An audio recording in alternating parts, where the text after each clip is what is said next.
عبده ورسوله. اللهم صل على محمد وسلم على محمد وبارك على محمد كما صليت وسلمت وباركت على إبراهيم وعلى آل إبراهيم إنك حميد مجيد. أما بعد، فقد قال الله تعالى في كلامه القديم والفرقان المجيد بعد أعوذ بالله من الشيطان الرجيم. بسم الله الرحمن الرحيم. يا أيها الذين آمنوا اتقوا الله وقولوا قولا سديدا يصلح لكم أعمالكم ويغفر لكم ذنوبكم ومن يطع الله ورسوله فقد فاز فوزا عظيما. إنا عرضنا الأمانة على السماوات والأرض والجبال فأبين أن يحملنها وأشفقن منها وحملها الإنسان إنه كان ظلوما جهولا. صدق الله العظيم. وقال النبي صلى الله عليه وسلم: الدنيا كلها متاع وخير متاعها المرأة الصالحة. وقال أيضا: ما تركت بعدي فتنة أضر على الرجال من النساء أو كما قال عليه الصلاة والسلام. கண்ணியத்துக்குரிய உலமாக்களே, அல்லாஹ்வின் நல்லடியார்களே, தாய்மார்களே, சகோதரிகளே, அல்லாஹ் ரப்புல் ஆலமீன் இந்த உலகத்தில் நமக்கு ஒரு ஒப்பற்ற பாக்கியத்தை தந்திருக்கிறான். அதுதான் தீனுல் இஸ்லாமுடைய பாக்கியம். அல்லாஹ் குர்ஆனில் சொல்லும் பொழுது, ஃபமா பிகும் மின் நிஅமத்தின் ஃபமினல்லாஹ், உங்களுக்கு தரப்பட்டிருக்கக்கூடிய எல்லா பாக்கியங்களும் அது அல்லாஹ்வுடைய புறத்தால் உங்களுக்கு தரப்பட்டது. இன்னும் ஒரு இடத்தில் அல்லாஹ் சொல்கிறான், وَإِن تَعُدُّوا نِعْمَةَ اللَّهِ لَا تُحْصُوهَا. அல்லாஹ்வுடைய ஒரு நிஅமத்தை, பல நிஅமத்துகளை அல்ல, ஒரு நிஅமத்தை நீங்கள் எண்ணி கணக்கிட்டாலும் உங்களால் எண்ணி கணக்கிட முடியாது. ஏன்? அல்லாஹ்வுடைய ஒரு நிஅமத்துக்குள் அல்லாஹ் பல நியமத்துகளை அல்லாஹ் வைத்திருக்கிறார். உதாரணமாக, இந்த கை என்பது அல்லாஹ்வுடைய ஒரு நியமத். இந்த கையால் நன்மையை ஏவுவது ஒரு நியமத், தீமையை தடுப்பது ஒரு நியமத், நல்ல விடயங்களை எழுதுவது ஒரு நியமத், ஏழைகளுக்கு உதவி செய்கிறது ஒரு நியமத். இது போல ஒரு நியமத்துக்குள் அல்லாஹ் பல நியமத்துகளை, ஒரு பாக்கியத்திற்குள் அல்லாஹ் பல பாக்கியங்களை மறைத்து வைத்திருக்கிறான். ஆக அல்லாஹ் தந்த பாக்கியங்களில் அளப்பெரும் பாக்கியம்தான் இந்த இஸ்லாமுடைய பாக்கியம், இந்த கலிமாவுடைய பாக்கியம். அல்லாஹ் சொல்றான், இன்னத்தீன இன்தல்லாஹில் இஸ்லாம். இந்த உலகத்தில் அல்லாஹ்விடத்தில் ஏற்றுக்கொள்ளப்பட்ட, கபூல் செய்யப்பட்ட ஒரே ஒரு மார்க்கம் அது இஸ்லாமிய மார்க்கம் மாத்திரம்தான்.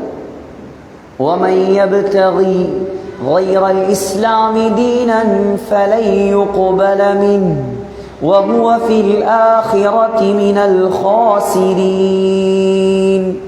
யார் இஸ்லாம் அல்லாத வேற ஒரு மார்க்கத்தை தேர்ந்தெடுத்து கொள்கிறாரோ அவரிடமிருந்து அல்லாஹ் ஒரு நாளும் அந்த மார்க்கத்தை, அந்த மதத்தை ஏற்றுக்கொள்ள மாட்டான். கியாமத்துடைய நாளையில் அவர் நஷ்டவாளி என்பதாக அல்லாஹ் சொல்கிறார். ஆக கண்ணியமான தாய்மார்களே, சகோதரிகளே, உங்களுக்கு அல்லாஹ் தந்திருக்கக்கூடிய ஆகப்பெரிய பாக்கியம் இந்த இஸ்லாம் என்ற பாக்கியம். இந்த உலகத்தில் அல்லாஹ் உங்களை கண்ணியப்படுத்தியது இந்த இஸ்லாத்தின் மூலமாக. உலகத்தில் அல்லாஹ் உங்களுக்கு கௌரவத்தை தந்தது இந்த இஸ்லாத்தின் மூலமாக. இஸ்லாத்தை விட உங்களுக்கு உயர்ந்த பாக்கியம் வேற எதுவும் கிடையாது. நீங்க மதிக்க வேண்டியது இந்த மார்க்கத்தை தான், நீங்க பின்பற்ற வேண்டியது இந்த மார்க்கம் தான். அது 2025 இருக்கலாம், 2030 இருக்கலாம், உலகம் அழியும் வரைக்கும் பின்பற்றப்படுவதற்கு தகுதியான மார்க்கம் இந்த இஸ்லாமிய மார்க்கம். நீங்க உலகத்தில் வாழக்கூடிய காலத்தில் இந்த மார்க்கத்தை சரியாக பின்பற்றினால் நீங்கள் இம்மையிலும் வெற்றி அடையலாம், மறுமையிலும் வெற்றி அடையலாம். மார்க்கத்தை பின்பற்றுவதற்கு நாங்கள் தயாரில்லை, ஹிஜாபுக்கு நாங்கள் தயாரில்லை, முகத்தை மறைப்பதற்கு நாங்கள் தயாரில்லை. நாங்கள் சோசியல் மீடியாவுக்கு அடிமையானவர்கள். இது இப்போது உள்ள ட்ரெண்டிங். இவ்வாறு நீங்கள் வாழ ஆரம்பித்தால் சற்று நாட்களுக்கு அது இன்பமாகத்தான் இருக்கும். ஆனால் அல்லாஹ் உலகத்திலையும் கேவலப்படுத்தினான், மறுமையிலையும் கேவலப்படுத்தும். மார்க்கத்தில் விளையாடப்படாது. யாரா இருந்தாலும் சரி, ஆண்களா இருக்கலாம், பெண்களா இருக்கலாம், மார்க்க விஷயத்தில் விளையாடி விடாதீர்கள். ஏன்? இது அல்லாஹ் தந்த ஆகப்பெரிய பாக்கியம். இந்த நாட்டில் உள்ள எத்தனையோ அந்நியர்களுக்கு மத்தியில் அல்லாஹ் உங்களை ஒரு கலிமா சொன்ன முஸ்லிமாக தேர்ந்தெடுத்திருக்கிறான். இதுக்கு நீங்கள் அல்லாஹ்வுக்கு நெருப்பு தணலில் நெற்றியை வைத்து சுஜூது செய்தாலும் நன்றி செலுத்தி முடிக்க முடியாது. ஆகப்பெரிய பாக்கியம் இது. பலஸ்தீனுடைய வெற்றி, ஹஜ்ரத் உமர் ரலியல்லாஹு அன்ஹுடைய காலம். பலஸ்தீன் விருப்பமான ஊர் தானே, அதான் கொஞ்சம் பலஸ்தீனையும் போட்டுக்கொள்ளும். பலஸ்தீனுடைய வெற்றி மூணாவது வெற்றி இஸ்லாமிய வரலாறில். முதல் வெற்றி ஹஜ்ரத் யூஷா பின் நூன் அலைஹிஸ்ஸலாம், இரண்டாவது வெற்றி ஹஜ்ரத் தாவூத் அலைஹிஸ்ஸலாம், மூணாவது வெற்றி ஹஜ்ரத் உமர் ரலியல்லாஹு அன்ஹு. ஹிஜ்ரி 15ஆம் ஆண்டு உமர் ரலியல்லாஹுடைய ஆட்சி முழு உலகமும் தலகீழாக பிறழுது. ஹஜ்ரத் அபூபக்கர் இந்த உலகத்தை விட்டு பிரியும் பொழுது வெறுமனே இஸ்லாமிய சாம்ராஜ்யமாக இருந்தது ஹிஜாஸ் மாநிலம், யமன் தேசம், ஈராக்கில் ஐனு தம்ருங்கிற பகுதி. உமர் ரலியல்லாஹு அன்ஹு இந்த இஸ்லாத்தை, இந்த உலகத்தை தலைகீழாக பிரட்டி போட்ட ஹலீஃபா. 10.5 ஆண்டு ஆட்சிகள், 10.5 வருடத்தில் உலகத்தில் ஒரு பொற்காலத்தை உருவாக்கியவர். மக்காவில், மதீனாவில், ஹிஜாஸில், யமனில் இருந்த இஸ்லாத்தை இந்துஸ்தான் வரைக்கும் கொண்டு போனவர். 22 லட்சம் சதுர மைல் கிலோமீட்டர் இஸ்லாமிய சாம்ராஜ்யத்தை உருவாக்கியவர். அவருடைய காலத்தில் முழு உலக வெற்றிகள் நடந்தது. யமன், பாரசீகம், ஈரான், ஈராக், இத்தாலி, சிரியா, எகிப்து, ஜோர்தான் அத்துணை நாடுகளும் உமர் ரலியல்லாஹு அன்ஹுடைய காலடியில். ஆனால் உமர் ரலியல்லாஹு அன்ஹு அவர்களுடைய ஆட்சி வரலாற்றில் ஒரு யுத்த களத்தில் இறங்கியது கிடையாது. ஏலண்டா வரலாறை கொண்டு வந்து காட்டுங்க. உமர் ரலியல்லாஹு அன்ஹு தன்னுடைய ஜனாதிபதி, தன்னுடைய ஹிலாஃபத்துடைய காலத்தில் ஏதாவது ஒரு பெட்டில், ஏதாவது ஒரு யுத்தத்துக்கு போயிருக்கிறாங்களா? போகல. இருந்தது மதீனால. மதீனால இருந்து கொண்டு அல்லாஹ்வுடைய உதவியால் முழு உலகத்தையும் கைப்பற்றினார். அது இப்ப நடக்காது இந்த காலம். அதான் காஃபிர்கள், மகாத்மா காந்தி கூட சொல்றார், உமருடைய ஆட்சி வேண்டும் இந்த உலகம் மாறுவதற்கு. கொண்டு வர முடியாது, காட்ட முடியாது, வரவும் முடியாது, வரப்போவதும் கிடையாது, வந்ததும் கிடையாது. இப்படியான தலைவர்கள் ஸல்லல்லாஹு அலைஹி வஸல்லம் 23 ஆண்டுகள் தன்னுடைய இரத்தத்தை சிந்தி உருவாக்கிய தலைவர்கள். சகோதரர்களே, ஒரே ஒரு வெற்றி பயணம். உமர் ரலியல்லாஹு அன்ஹு நாட்டை விட்டு வெளியேறிய பயணம், அது பலஸ்தீனுடைய பயணம். அது யுத்தத்துக்கு போகல, பலஸ்தீனுக்கு அனுப்பினாங்க பட. அபு உபைதா ரலியல்லாஹு அன்ஹுடைய தலைமையில் பலஸ்தீனை சென்றடைந்தது படை. பலஸ்தீன் இப்ப ஜூஸ் யூதர்களுடைய கையில் இருப்பதை போல் ஹஜ்ரத் உமருடைய ஆட்சியில் பலஸ்தீன் இருந்தது கிறிஸ்தவர்களுடைய கையில். கிறிஸ்டியன்ஸ் இப்ப வத்திகான் அவர்களுடைய தலைமை பீடமாக இருப்பதை போல அப்ப மஸ்ஜிதுல் அக்ஸா அவர்கள் பிடித்து வைத்திருந்தார்கள். ஹஸரத் அபு உபைதா படையை திரட்டி சென்றார். போப்பாண்டவர்கள் பலஸ்தீனுடைய அக்ஸாவில் இருந்த பாதிரிகள் ஒன்று கூடி மஷூரா செய்து அபு உபைதாவிடம் சொன்னார்கள், நீங்கள் படையெல்லாம் எடுத்து யுத்தம் செய்ய வேண்டாம், புனித பூமியில் நாங்கள் உங்களிடம் அக்ஸாவுடைய சாவியை ஒப்படைக்கிறோம். ஆனால் ஒரே ஒரு நிபந்தனை, உங்களோட ஜனாதிபதி இங்க வரணும், அவர கையில தான் நாங்க திறப்ப கொடுப்போம்.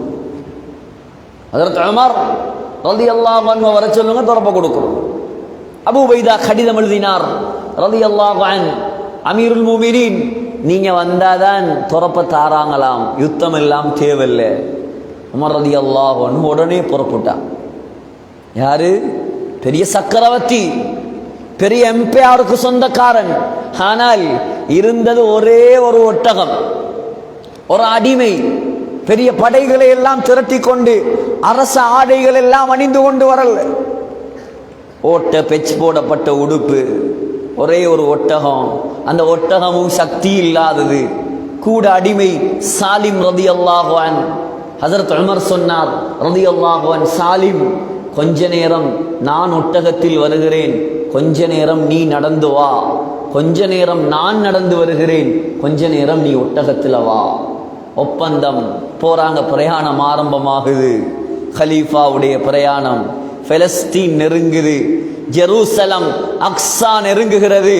இப்ப கலீஃபா நடந்து வாரட்டன், அடிமை ஒட்டகத்தில் வாரட்டன். அடிமை சொன்னார், கலீஃபா பலஸ்தீன் கிட்ட வாயிட்டு, எல்லாரும் உங்களை எதிர்பார்த்துட்டு இருக்கிறான். இப்ப நீங்க நடந்து வந்து நான் வாகனத்துல வந்தா அவ்வளோ அழகா இருக்காது, அது அவ்வளோ நல்லா இருக்காது. நான் எந்த டேர்னை விட்டு தாரேன், நீங்க வாகனத்துல வாங்க, ஒட்டகத்துல வாங்க, நான் நடந்து வருகிறேன். மறதியல்லான்னு சொன்னாங்க, ஓண்ட டேர்னா நீ மரியாதையா ஒட்டகத்துல வா, நீ விட்டு தர வேண்டிய அவசியம் எல்லாம் கிடையாது. யோசிச்சு பாருங்க பாப்போம். இப்படி இப்ப காணையிலுமா? ஒரு சின்ன ஒரு பதவி கிடைச்சா முகத்தையும் பார்க்க மாட்டான். சலாம் கொடுக்கறது இப்படி, ஏழைகளுக்கு ஒரு சலாம், பணக்காரர்களுக்கு ஒரு சலாம், படித்தவர்களுக்கு ஒரு சலாம், கார்ல வந்தா ஒரு சலாம், பைசிக்கல்ல வந்தா ஒரு சலாம். கொண்டு வந்து காட்டுங்க ஏழும்டா. எங்கட முஸ்லிம் தலைவர்களை போல தலைவர்கள் கிடைக்க மாட்டாங்க இந்த காலத்துல. அது முடிஞ்ச அந்த காலம், பொற்காலம்.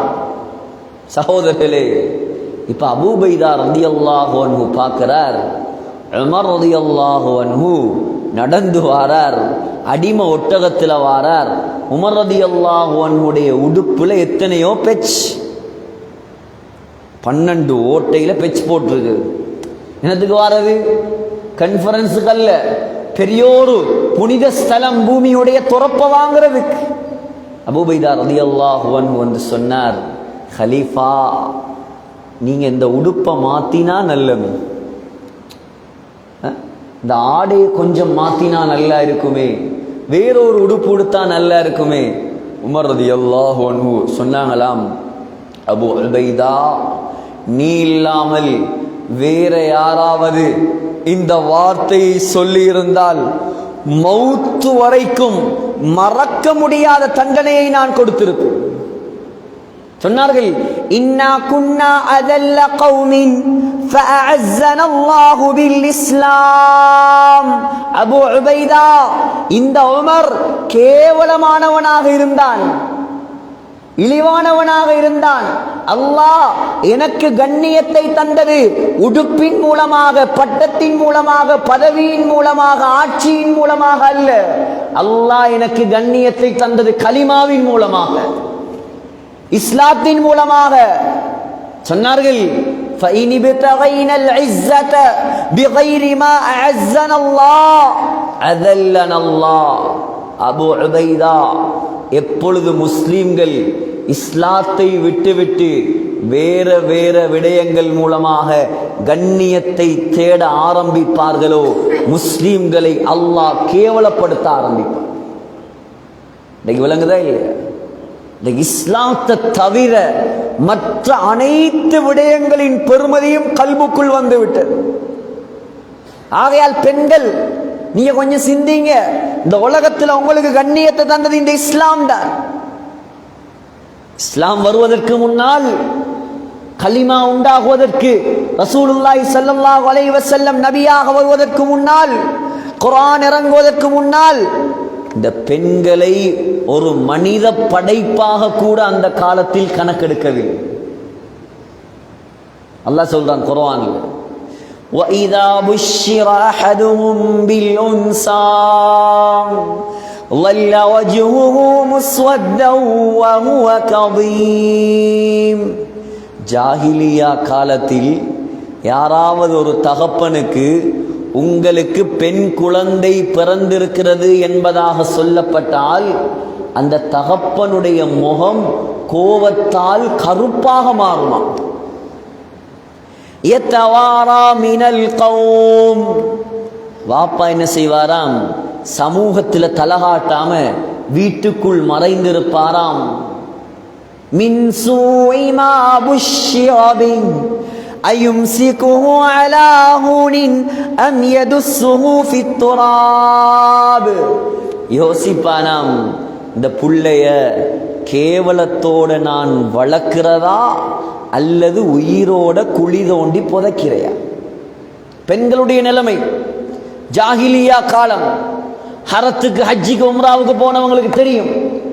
சுபைகா 84 நம்பர் கேட் பக்கத்திலேயே அடையாளப்படுத்தி வச்சிருக்கிறாங்க. என்னிடம் அது பெண் குழந்தைகளை உயிரோடு குழி தோண்டி புதைத்தானா.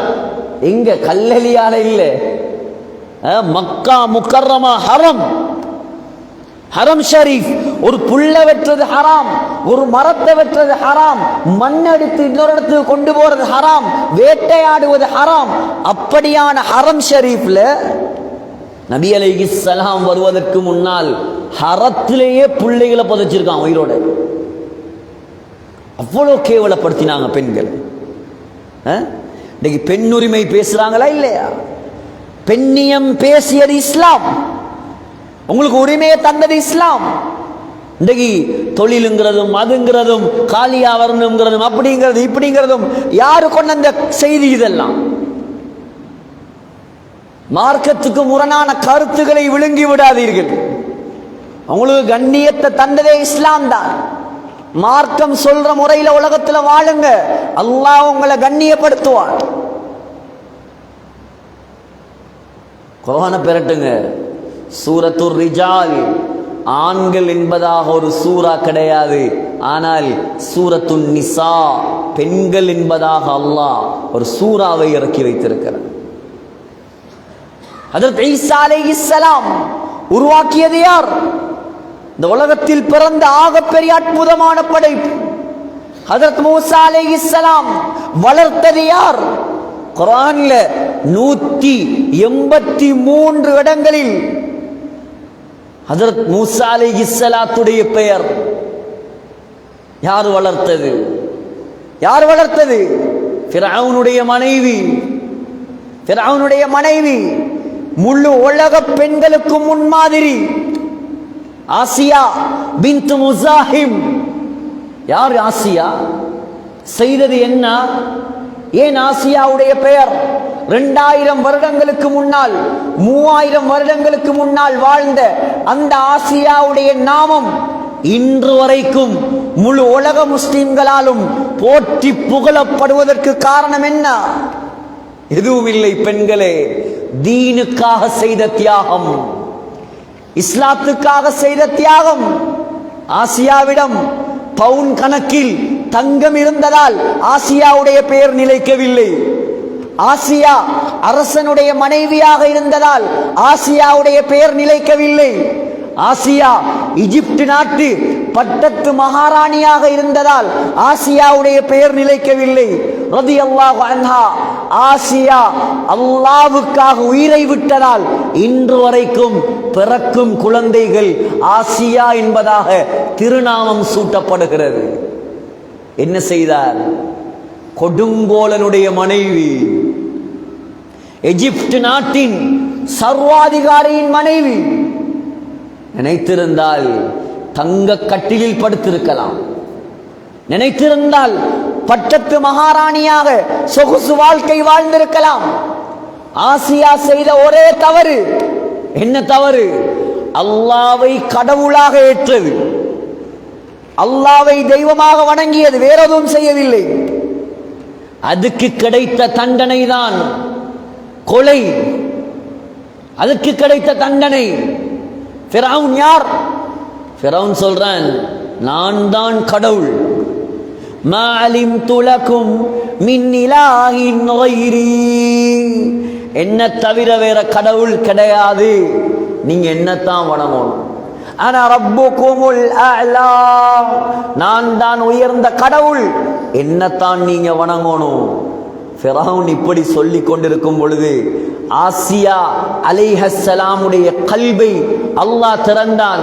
மூசா அலைஹிஸ்ஸலாமுடைய ரப்பு அல்லாஹ் தான் உண்மையான ரப்பு என்று ஆசியா நாயகி புரிந்தார். கலிமாவை சொன்னார், இஸ்லாத்துக்கு வந்தார். ஃபிரௌனுக்கு செய்தி வந்தது. உடனடியாக சொன்னான், இஸ்லாத்தை விட்டு விடுகிறாயா அல்லது உன் தண்டனைக்கு ஆளாகிறாயா? சொல்லுங்களே. வெறுமனே கேவலம் பக்கத்தில் உள்ள ஒரு ஊரவங்க 10,000 ரூபாய் சல்லிக்காக மார்க்கத்தை விட்டே ஒரு குடும்பம் போயிருக்கு. வெறுமனே 10,000. ஒரு விருந்தாளியை கவனிக்கலுமா 10,000 ரூபாய் சல்லியை வச்சு? கேவலம். இஸ்லாத்துடைய பெருமதி விளங்குது. காணிக்காக, சொத்துக்காக, நகைக்காக, வீடுக்காக, வாசலுக்காக இன்னைக்கு மார்க்கத்தையே விட தயார். பணத்துக்காக, லைக்குக்காக, டிக்டாக் என்ற கேவலத்துக்காக இன்னைக்கு முஸ்லிம் பெண்களும் அதில் அடிமையாகி 24 மணித்தியாலமும் போன் என்று மாப்பிள்ளைய மதிக்கிறையும் இல்லை, பிள்ளைகளை வளர்க்கிறையும் இல்லை. கேவலம் இதெல்லாம். இந்த போனை தூக்கி ஒட்டச்சி வீசணும் குப்பையில். கேவலம். அல்லாஹ்வுடைய கோபத்தை சம்பாதிக்கிறதுக்கு இந்த போன் மட்டும் போதும். அவ்வளவு பெரிய ஷைத்தான். புள்ள அழுதா ஒரு காலம் ஆட்டாவையும் வேனையும் நிலாவையும் காட்டி அமைதிப்படுத்திய காலம். நாங்க பிள்ளைகளா வளர்ந்த காலம். இப்ப புள்ள அழுதா லேசிக்கு என்ன செய்யற? போன தூக்கி கொடுக்குறா, புடி நாசமா போ. நாசமா போன்னு சொல்லி கொடுக்க தேவையில்லை, கொடுத்தாலே நாசமா போயிடுவான் அவன். 12, 11, 10 வயசு பிள்ளைகள் பேசுற பேச்சுகள், ஸ்கூல்கள்ல நடக்கிற விஷயங்கள் கேவலம். பள்ளிவாசல்ல சொல்ல இல்லாதெல்லாம். இது எல்லாத்துக்கும் உடைய அடிப்படை. நீங்க எல்லாம் கொடுத்தீங்க, அந்த பிள்ளைகளுக்கு மார்க்கம் கொடுக்கல. நீங்க அல்லாஹ் கிட்ட ஜவாப் சொல்லணும். இந்த பிள்ளைகள் அல்லாஹ் தாரது அமானிதம். பெத்தோம் வளர்த்தோம். சில பெண்கள் நினைக்கிற பெண் பிள்ளைகள் தான் நாங்க சோறாக்குற ரைஸ் குக்கர், உடுப்பு கழுவுற வாஷிங் மெஷின், புள்ள வளர்க்கிற ஆயா. இதா பெண்கள். இந்த சமூகத்தின் தலைவிகள் நீங்கள். ஆசியாவுடைய வழித்தோன்றல் நீங்கள், ஹதீஜாவுடைய வழித்தோன்றல் நீங்கள், ஆயிஷா அம்மாவுடைய புதல்விகள் நீங்கள். வரலாறு பிரட்டி பாருங்க. உங்களோட அம்மாமார் செய்த தியாகம், உங்களோட அம்மாமாருடைய பேர் இன்றைக்கு வரைக்கும் கொடி கட்டி பறக்குது. ஏன் பாருங்க. இந்த போனுக்கும், இந்த டிக்டாக்குக்கும், இந்த பேஸ்புக்குக்கும் அடிமையாகிறாதீங்க. சைத்தான் உங்களை எங்கேயோ கொண்டு போய் சேர்த்துருவார். இது கோபத்தில் பேசுவதல்ல, இது கவலையில பேசுறது. நீ நினைக்கலாம், என்னடா இப்படி பேசுறார், வித்தியாசமா பேசுறார். இது வித்தியாசம் அல்ல. முழு உலகமும் முழு இலங்கையும் பாதிக்கப்பட்டு சீரழி இருந்த போனால. அல்லாஹ் காப்பாற்றும். கவலையான விஷயம். ஒரு காலம் மகரிபுடைய நேரமானா குர்ஆன் ஓதுற சட்டம். இப்ப மகரிபுடைய நேரமானா பொண்டாட்டி மாப்பிள்ளையும் விளங்குதில்லை, பிள்ளையும் விளங்குதில்லை, சினிமா சீரியல்ல போய் உட்கார்ந்தாச்சு. நான் அங்கேயே சொன்னேன், உங்களோட சினிமாவால தான் எங்களோட ஸ்ரீலங்கா நாசமா போயிருக்கு. உங்களோட சினிமா, உங்களோட சீரியல், உங்களோட நாடகம், இதுகளை பார்த்து பார்த்து எங்களோட ஸ்ரீலங்காவும் கெட்டு போயிருச்சு. பாக்குற அதுல அவன் என்ன காட்டுறான்? ஆயிஷா நாயகிட வரலாறையும் ரசூலுல்லாஹ் வரலாறையுமா காட்டுறான். முழுக்க முழுக்க மாமியாவை எப்படி கொள்ளலாம், மருமகளை எப்படி வீட்டை விட்டு விரட்டலாம், கணவன் தெரிந்து எப்படி சல்லிய பறிக்கலாம், அதை பார்த்து பார்த்து இவள் இங்க வாழ பார்க்கிற. கேவலம். இதெல்லாம் கேவலம். ஆசியா அம்மா ரலியல்லாஹு அன்ஹா நினைத்திருந்தால் உங்களை விட சிறப்பாக வாழ்ந்திருக்கலாம். சொன்னார், நீ என்ன தண்டனை தந்தாலும் இஸ்லாத்தை விடுவதற்கு நான் தயாரில்லை. ஃபிரௌன் என்ன செய்தான்? இதற்கு மேல் இவளை விடக்கூடாது, தண்டனை கொடுக்கலாம். என்ன தண்டனை? وَفِرْعَوْنَ ذِي الْأَوْتَادِ الَّذِينَ طَغَوْا فِي الْبِلَادِ. 4 கம்பெடுத்தான். 4 கம்பெடுத்து 4 கம்ப நாட்டி ஆசியா நாயகியுடைய ஆடைகளை எல்லாம் களைந்து 2 கையையும் 2 கம்புல 2 காலையும் 2 கம்புல கட்டி வெயில காய வைத்தான். சொன்னான், ஒன்று மரியாதையா நீ இஸ்லாத்தை விடணும், இல்லைண்டா இப்படியே கிடந்து செத்து போகும். இப்படியே கிடந்து செத்து போனாலும் சாகுவேனே தவிர அல்லாஹ்வை நிராகரிக்க மாட்டேன் நான். அப்படியா? உண்ட தலையில நான் கல்ல போட்டு கொலை செய்வேன், கல்ல தூக்கி போட்டு கொள்ளுவேன் உன்னை. என்னத்தை தூக்கி போட்டு கொண்டாலும் நான் மார்க்கத்தை விட மாட்டேன். எவ்வளவு பெரிய தியாகி! அல்லாஹ் சொல்றான், وَضَرَبَ اللَّهُ مَثَلًا لِلَّذِينَ آمَنُوا امْرَأَتَ فِرْعَوْنَ. கியாமத் நாள் வரைக்கும் வரக்கூடிய முஃமினான பெண்களுக்கு உதாரணம் ஃபிரௌனுடைய மனைவி. உடனே கையேந்தின அல்லாஹ் கிட்ட, யா அல்லாஹ், நினைச்சிருந்தா நான் மகாராணியா வாழ்ந்திருக்கலாம், நினைத்திருந்தால் தங்க கட்டில படுத்திருக்கலாம். ஆனால் உன்னை ரப்பாக ஏற்ற ஒரே ஒரு காரணத்துக்காக எனக்கு இந்த நிலைமை. எனக்கு நீ தர வேண்டிய சன்மானம் என்ன தெரியுமா? புத்திசாலி ஆசியா கேட்டார், ரப்பி இப்னி லீ இன்தக பைத்தன் ஃபில் ஜன்னah. யா அல்லாஹ், சுவர்க்கத்தில் ஒரு மாளிகை, அதுவும் சும்மா மாளிகை அல்ல, உனக்கு பக்கத்தில் வேணும் அந்த மாளிகை. முதலாவது துவா.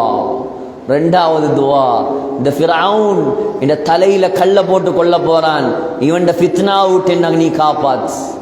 கொண்டு கல்ல தூக்கி போட்டாங்க. கல்லு தலையில் வந்து விழுவதற்கு முன்னால் அல்லாஹ் சுவர்க்கத்தில் பிரம்மாண்டமான ஒரு மாளிகையை உடனடியாக கட்டி ஆசியா நாயகியுடைய கண்ணுக்கு முன்னால் கொண்டு வந்து காட்டினான். பாரு, சந்தோஷப்படு. நீ எனக்காக செய்த தியாகம், நீ கேட்டதை நான் தர மாட்டேனா? அல்லாஹ் தருவான். நீங்க அல்லாஹ்வுக்காக வாழுங்க. உலகத்தில் அல்லாஹ்ட மார்க்கத்தை ஹயாத்தாக்குங்க. வீண்ல விளையாட்டுல காலத்தை நாசமாக்கிறாதீங்க.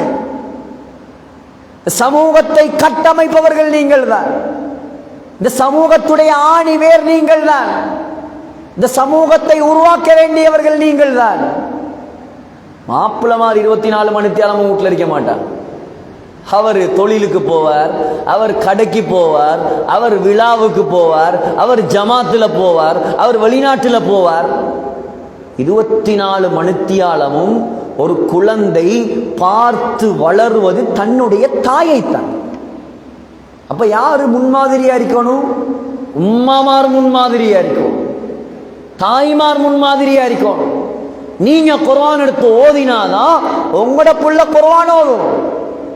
நீ மகரிபானத்தோட டிவிக்கு முன்னால உட்கார்ந்தா அது போனை தூக்கிட்டு போய் ஃபேஸ்புக் பார்த்துட்டு இருக்கும்.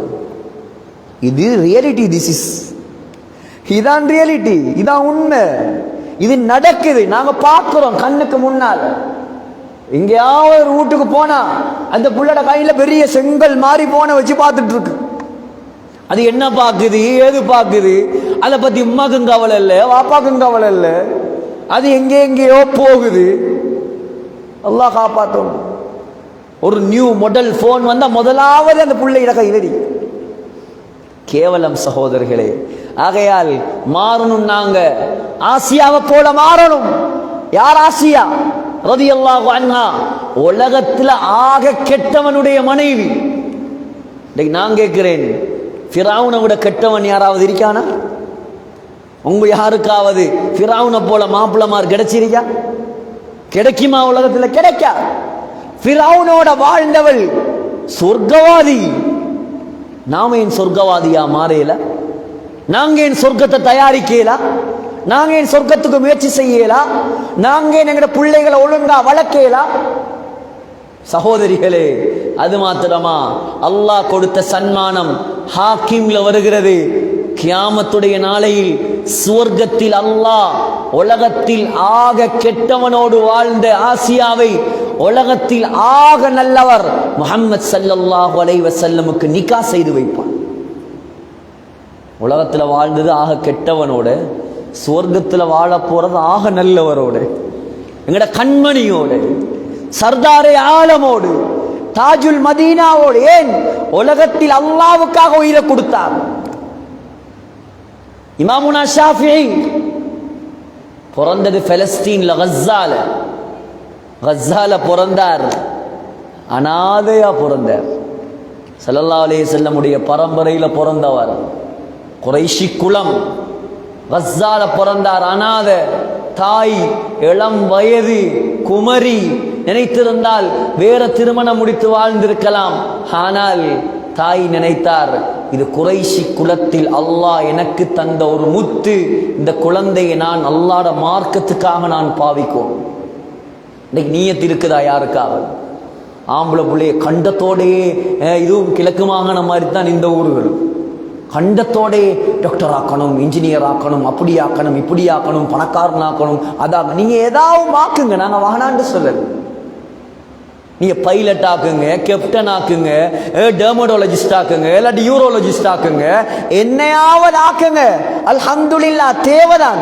இஸ்லாமிய சமூகத்துக்கு தேவை, பெண்கள் வியோஜி தேவை, நாங்க வானான்னு சொல்லல. ஆனா மார்க்கத்தை இழந்து நீங்க கொடுக்காதீங்க. நீ ஹாஃபிஸாகு, பைலட்டாகு, ஆலிமாகு, கேப்டனாகு, நீ முஃப்தியாகு, டாக்டராகு. ஆபரேஷன் பண்ணும் போது நீ அந்தந்த பலாய சொல்ல மாட்டாய். நீ குர்ஆன் ஓதி ஓதி ஆபரேஷன் பண்ணுவாய். அல்லாஹ்வோட தொடர்புள்ள ஆலிம், அல்லாஹ்வோட தொடர்புள்ள டாக்டர், அல்லாஹ்வோட தொடர்புள்ள பைலட் தேவ சமுதாயத்துக்கு. ஆனா இன்னைக்கு முழுக்க முழுக்க பார்க்கிறது அந்த புள்ளட படிப்பை மட்டும்தான், அந்த புள்ளட பணத்தை மட்டும்தான். மார்க்கத்தை பத்தி யாருக்கும் கவலை இல்லை. அதுக்கு பின்னால கொஞ்சம் வளர்ந்து கெட்ட கூட்டாளிமாரோட சேர்ந்து கெட்டு போய் ட்ரக்ஸ் அது இது வானத்துக்கு பிறகு தலையில கை வச்சுட்டு ஒப்பாரி வச்சுட்டு மாலையை வித்தாவது நான் தாரேன், இவனை எப்படியாவது திருத்தி தாங்க. அது பிறகு நீ மாலையை வித்தும் வேலை இல்லை, காப்ப வித்தும் வேலை இல்லை, காணியை வித்தும் வேலை. சின்ன வயசுல இருந்து பிள்ளைகளுக்கு மார்க்கத்தை கொடுங்க. இமாம் ஷாஃபியுடைய தாய் செய்த தியாகம் இன்றைக்கும் கபர்ல சந்தோஷமா இருப்பா இன்ஷா அல்லாஹ். ஏன்? அந்த புள்ளைய உருவாக்கினா, பச்சை புள்ளைய தூக்கிட்டு பலஸ்தீன்ல இருந்து மக்காவுக்கு வந்து 6 வயசுல ஹாஃபிஸ் ஆக்கினா இமாம் ஷாஃபி. 9 வயசுல 3000க்கு மேற்பட்ட ஹதீஸ் முவத்தா மாலிக பாடமாக்க வச்சா. செய்த தொழில் என்ன? மக்கால உள்ள பணக்கார ஊடுகளுக்கு போய் பிஞ்ஞாங்கோப்பையை கழுவி அதுல வார வருமானத்துல தான் புள்ளைய ஓத வச்சு. சாய் செய்த தியாகம். சொன்னா, மகனே, மதீனாவில் பெரிய ஒரு ஆலிம் இருக்கிறார், இமாம் மாலிக், போய் அவர்கிட்ட படி. அங்க போனா இமாம் மாலிக் ஆச்சரியப்பட்டார். நீ முஃப்தி, ஃபத்வா கொடுக்க தகுதியானவர். அராஃபி கல்பிக நூரா ஷாஃபி, உன்னுடைய கல்புல எனக்கு வெளிச்சம் விளங்கு. மாலிக் கிட்ட படிச்சு திரும்பி வந்தார். தாய் சொன்னார், மகனே யமனுக்கு போ, பெருமளமாக்கல் இருக்கிறான். போனார் யமனுக்கு. திரும்பி வந்தார். சொன்னா, மகனே நான் ஓத வைக்கிறேன் உன்னை, பாத்திரம் கழுவி பக்தாத் இராக்குக்கு போ, ஓது, மார்க்கத்தை படி, பெருமுலமாக்கல் இருக்கிறாங்க. 25 வருஷம் மார்க்கம் படிச்சார் இமாம் ஷாஃபி. 6 வருஷம் மதரசால உருண்டா, 6 வருஷமா, 40 வருஷம் 30 வருஷம் கனடால இருக்கிறார் மாப்பிள்ளை, லண்டன்ல இருக்கிறார், 10-12 வருஷம் வரவே இல்லை நாட்டுக்கு. அதை பற்றி எல்லாம் கவலை இல்லை. சல்லி வருது மார்க்கத்துக்காக உருண்டா 8 வருஷமா 10 வருஷமா. அல்லாஹு அக்பர். 25 வருஷம் இமாம் ஷாஃபியுடைய இல்மை தேடிய காலம். கடைசியில பக்தாதுக்கு போனா அங்க இமாம் ஷாஃபியுடைய புகழ் உலகெல்லாம் பரவ ஆரம்பிக்கிறேன். அறிவு கடல். ஹாரூன் ரஷீதுடைய ஆட்சி, மன்னர் ஹாரூன் ரஷீத் சும்மாவே உலமாக்களை மதிப்பவர். இமாம் ஷாஃபியை கொண்டு வந்து தன்னுடைய அரசு சபையில் உட்கார வைத்து விட்டார் முஃப்தியாக. இமாம் ஷாஃபி ஊருக்கு போகணும், தாயை பார்க்கணும். என்ன செய்தார்? ஒரு சாக்கு நிறைய, ஒரு பை நிறைய தங்க காசுகளை நிறைத்து இமாம் ஷாஃபி அனுப்பி வைத்தார். உமாக்கு செய்தி வருது, உங்களோட மகன் பெரிய தங்க குவியலோட வாரார். ஹாரூன் ரஷீத் மன்னர் கண்ணியப்படுத்தி அனுப்பினார். வாரார், வந்து கொண்டிருக்கிறார் உங்களை சந்திக்க. தாய் என்ன சொல்லி இருக்கணும்? அல்ஹம்துலில்லாஹ், இவ்வளவு காலமா பிஞ்சாங்கோப்ப கழுவி இந்த புள்ளைய ஓத வச்சிருக்கிறேன், இதுக்கு பின்னாலனா காலுக்கு மேல காலை போட்டு மகாராணி மாதிரி உட்காரலாம். வந்து சொன்னவர்கிட்ட சொன்னாவாம், இந்த மகன்கிட்ட போய் சொல்லுங்க, அவர் வரும்போது ஹரத்துடைய எல்லையில ஃபுகராக்கள் மிஸ்கீன்கள் இருப்பாங்க, ஹாரூன் ரஷீத் தந்த அவ்வளோ சல்லியையும் அவர்களுக்கு பங்கிட்டு கொடுத்துட்டு எப்படி வெறுங்கையோடு அவர் போனாரோ அந்த வெறுங்கையோடு இங்கே வர சொல்லுங்க. நான் அவரை மார்க்கத்தை படிக்க விட்டது துனியாவை சம்பாதிக்கிறதுக்கு இல்லை, தீன ஹயாத்தாக்குறது. இன்றைக்கு இமாம் ஷாஃபி மௌத்தா போய் 1200 வருடங்களுக்கு மேல், இமாம் ஷாஃபியுடைய தாய் மரணித்த 1200 வருடங்களுக்கு மேல். இன்றைய கணக்கெடுப்பின் படி முழு உலகத்திலேயும் இமாம் ஷாஃபி வாழ்ந்தது வெறுமனே 53 வருஷம்தான். ஆனால் இன்று உலகளாவிய ரீதியில் 50 கோடி முஸ்லிம்கள் இமாம் ஷாஃபியை பின்பற்றுறார். 50 கோடி குரோட்ஸ். எதனால் கிடைச்சது சகோதரர்களே? தாயுடைய தியாகம். இந்த ஒரு வரலாறு போதும், உங்களுக்கு வேறொன்று நான் சொல்ல தேவை. ஆகையால் பெண்களே யோசிங்க, எங்கட வாழ்க்கை போறது சரியா? நாங்க பார்க்கிற பார்வைகள், எங்கட மகரமான உறவுகள், எங்கட போன்கள், இது எல்லாம் என்ன நிலைமையில் இருக்குது? யோசிங்க. பிள்ளைகளுக்கு மார்க்கத்தை கொடுங்க. 4 பிள்ளையா 3 பிள்ளையா, ஒரு பிள்ளையாவது ஹாஃபிலாக, ஆலிமாக, தாயியாக ஆக்குங்க. உங்களோட கபர்ல நீங்க சந்தோஷமா இருப்பீங்க. மார்க்கத்தை கொடுங்க, தீன கொடுங்க, கணவனுக்கு வழிபடுங்க, அல்லாஹ்வை அஞ்சுங்க. உங்களோட பார்வைகளை, உங்களோட தன்மைகளை பாதுகாருங்க. அல்லாஹ் உங்களை உயர்ந்த அந்தஸ்தில் கொண்டு சேர்ப்பான். எனவே எல்லாம் வல்ல அல்லாஹ்வுக்கு சுப்ஹானஹு தஆலா இந்த ஊரையும், இந்த ஊர் மக்களையும், இந்த ஊர்ல உள்ள பெண்களையும் ஆண்களையும் எல்லாரையும் கபூல் செய்வானாக. 100க்கு 100% ஹிஜாப் உள்ள பெண்களை, ஈமான் உள்ள பெண்களை, இமாம் ஷாஃபியுடைய தாயை போன்ற பெண்களை இந்த ஊரில் உலகத்தில் உருவாக்குவானாக. யா அல்லாஹ், நம்முடைய முடிவுகளை நல்ல முடிவுகளாக ஆக்குவாயாக. ஆமீன் யா ரப்பல் ஆலமீன். வ ஆகிரு தஅவானா அல்ஹம்துலில்லாஹி ரப்பில் ஆலமீன். சுப்ஹானக அல்லாஹும்ம வ பிஹம்திக அஷ்ஹது அல்லா இலாஹா இல்லா அன்த அஸ்தக்ஃபிருக வ அத்தூபு